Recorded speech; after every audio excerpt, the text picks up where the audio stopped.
would you characterize America in 3 numbers? Here are my favorites. 40. That's the percentage of our so-called imports from Mexico that are born in the USA, before going back and forth during production.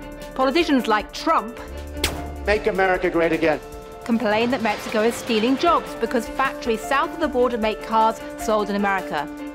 We get nothing, except we just close plants in Michigan and other places. But actually, auto parts typically cross the US-Mexico border up to 8 times to make 1 car.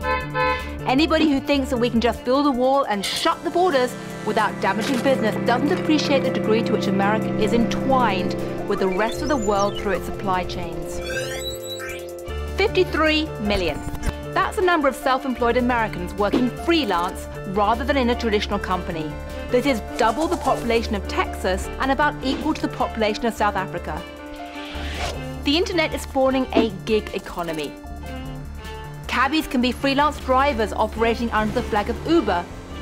Or a book editor may no longer work at a publishing house but independently from a coffee house. Some say this shift adds flexibility, others point to job insecurity.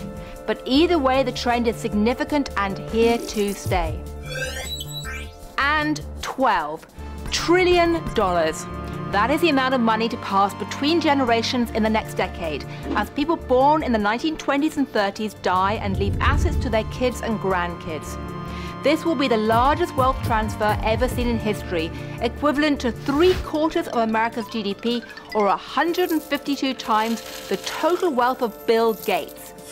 It will have big implications for the financial services industry, since young people will want to handle their money differently, and possibly even bigger implications for society, with increases in income inequality.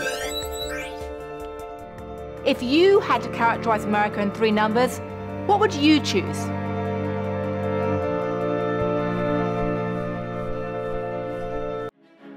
China has reached an inflection point. The seemingly limitless wave of cheap labor that helped propel the extraordinary boom in its economy since the early 1980s is coming to an end.